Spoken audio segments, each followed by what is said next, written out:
શ્રી કૃષ્ણ અને ઘોર આંગિરસનો ઉપદેશ. આંતરિક યજ્ઞનું ગહન રહસ્ય. છાંદોગ્ય ઉપનિષદ, તૃતીય અધ્યાય, ખંડ 17. 1. પ્રસ્તાવના. ઉપનિષદ અને ગીતાની અમરકડી. ભારતીય અધ્યાત્મનો ઇતિહાસ જ્યારે પણ લખાશે ત્યારે છાંદોગ્ય ઉપનિષદનો 17મો ખંડ સુવર્ણ અક્ષરે લખાશે. આ ખંડ માત્ર એક ધાર્મિક ઉપદેશ નથી, પરંતુ તે એક એવી સેતુ બ્રિજ છે જે વેદકાલીન કર્મકાંડને ગીતાના જ્ઞાનયોગ અને ભક્તિયોગ સાથે જોડે છે. અહીં ઋષિ ઘોર આંગિરસ દેવકીપુત્ર શ્રીકૃષ્ણને ઉપદેશ આપે છે. આ ઉલ્લેખ ઐતિહાસિક રીતે અત્યંત મહત્વનો છે, કારણ કે તે સાબિત કરે છે કે શ્રીકૃષ્ણ માત્ર પૌરાણિક કલ્પના નથી, પણ એક ઐતિહાસિક મહાપુરુષ હતા જેમણે ઉપનિષદના જ્ઞાનને પચાવ્યું હતું. ઋષિ આંગિરસ જણાવે છે કે સાચો યજ્ઞ પશુઓની આહુતિમાં નથી, પણ મનુષ્યના પોતાના અસ્તિત્વમાં છે. 2. જીવનની પ્રક્રિયાઓ. 1. જીવંત યજ્ઞનું એન્જિનિયરિંગ. ઋષિ ઘોર આંગિરસ મનુષ્યના જીવનને યજ્ઞના વિવિધ અંગો સાથે સરખાવે છે. આ સરખામણી પાછળનો હેતુ મનુષ્યને તેની દૈનિક ક્રિયાઓ પ્રત્યે જાગૃત કરવાનો છે. ક. દીક્ષા, કષ્ટ અને તપસ્યા. સામાન્ય રીતે યજ્ઞની શરૂઆત દીક્ષા, સંકલ્પ અને નિયમથી થાય છે. ઋષિ કહે છે કે જ્યારે મનુષ્યને ભૂખ, અશનાયા લાગે છે, તરસ, પિપાસા લાગે છે, અથવા તે કોઈ શારીરિક કે માનસિક કષ્ટ અનુભવે છે, ત્યારે તે વાસ્તવમાં યજ્ઞની દીક્ષા લઈ રહ્યો છે. દાર્શનિક બોધ. જીવનના સંઘર્ષો અને અભાવો આપણને તોડવા માટે નહીં, પણ આપણને શુદ્ધ, પ્યોરિફાય કરવા માટે છે. જેમ સોનું અગ્નિમાં તપે ત્યારે જ શુદ્ધ થાય છે, તેમ જીવનના કષ્ટો આપણી આંતરિક અશુદ્ધિઓને બાળે છે. ખ. ઉપસદ, પોષણ અને આનંદ. જ્યારે મનુષ્ય ભોજન કરે છે, જળ પીએ છે અને જીવનના સુખ સુવિધાઓનો આનંદ માણે છે, ત્યારે તે યજ્ઞની ઉપસદ પ્રક્રિયા છે. આ ક્રિયા યજ્ઞને આગળ ધપાવવા માટે જરૂરી બળ પૂરું પાડે છે. ગ. સ્તુત શસ્ત્ર, હાસ્ય અને ઉત્સવ. મનુષ્યનું હસવું, હસિત, ખેલવું અને સંતાન ઉત્પત્તિની પ્રક્રિયા એ યજ્ઞમાં ગવાતા સ્તુતિ ગાન જેવી પવિત્ર છે.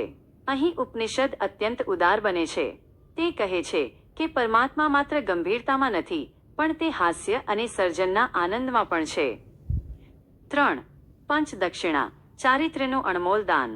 કોઈ પણ યજ્ઞ દક્ષિણા વગર પૂર્ણ થતો નથી, પરંતુ આ આંતરિક યજ્ઞમાં સોના મોહરોની નહીં, પણ 5 માનવીય ગુણોની દક્ષિણા આપવાની છે. 1. તપ, ઓસ્ટેરિટી, પોતાની ઉર્જાને વિખેરાઈ જતી રોકવી અને તેને આત્મજ્ઞાન તરફ વાળવી. 2. દાન, ચેરિટી, માત્ર ધનનું જ નહીં, પણ પ્રેમ, જ્ઞાન અને કરુણાનું દાન. 3. આર્જવ, ઓનેસ્ટી, અંદર બહારની એકતા, દંભ અને કપટનો ત્યાગ. 4. અહિંસા, નોન વાયલન્સ, કોઈ પણ પ્રાણી માત્રને મન, વચન કે કર્મથી પીડા ન આપવી.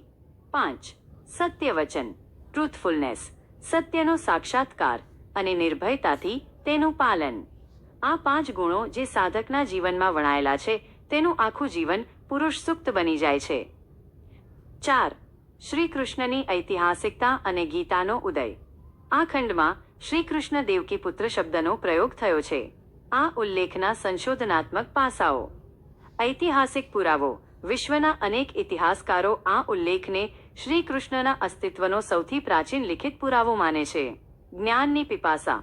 ઉપનિષદ કહે છે કે આ ઉપદેશ સાંભળ્યા પછી શ્રી કૃષ્ણ અપિપાસ, જેની તરસ મટી ગઈ છે તેવા થઈ ગયા. આનો અર્થ એ છે કે તેમને પૂર્ણ જ્ઞાન લાદ્યું. ગીતા અને ઉપનિષદ. ગીતામાં કૃષ્ણ કહે છે, ગુણ્યા યત કરોષી યદશ્નાસી તત્કુરુષ્વ મદર્પણમ તારક ચિહ્ન. તું જે કંઈ કરે છે, જે જમે છે, તે મને અર્પણ કર. આ સીધે સીધો ઘોર આંગિરસના ઉપદેશનો પડઘો છે. 5. અંતિમ મંત્રો, અવિનાશી તત્વની સ્મૃતિ. ઘોર આંગિરસે શ્રીકૃષ્ણને શીખવ્યું કે જ્યારે જીવનમાં અંતિમ સમય આવે અથવા મોટું સંકટ આવે, ત્યારે આ 3 સૂત્રોનું મનન કરવું. 1. અક્ષિતમસી, તું અક્ષય, જેનો નાશ ન થાય તેવું છે. 2. અચ્યુતમસી, તું અચ્યુત, જે ક્યારેય પતિત ન થાય છે.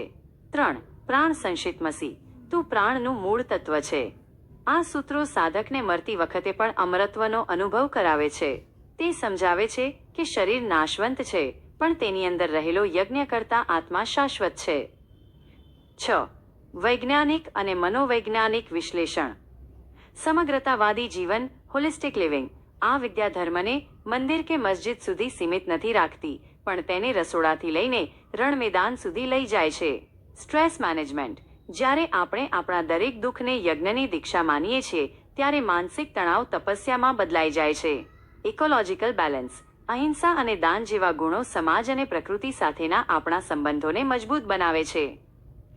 7. ઉપસંહાર. જ્ઞાનનો સૂર્ય. ખંડ 17ના અંતમાં ઋષિ સૂર્યના સર્વોચ્ચ તેજની સ્તુતિ કરે છે. અંધકાર, અજ્ઞાનમાંથી પ્રકાશ, જ્ઞાન તરફ જવાની આ યાત્રા છે. ઋષિ ઘોર આંગિરસ દ્વારા મળેલી આ વિદ્યાએ જ શ્રી કૃષ્ણને એ સામર્થ્ય આપ્યું કે તેઓ મહાભારતના યુદ્ધ વચ્ચે પણ સ્થિર રહી શક્યા. નિષ્કર્ષ. આપણે પણ જો આપણા જીવનની દરેક ક્રિયાને યજ્ઞ માનીએ અને આ પંચ દક્ષિણાઓનું પાલન કરીએ, તો આપણું જીવન પણ શ્રી કૃષ્ણની જેમ પૂર્ણ અને તૃપ્ત બની શકે છે.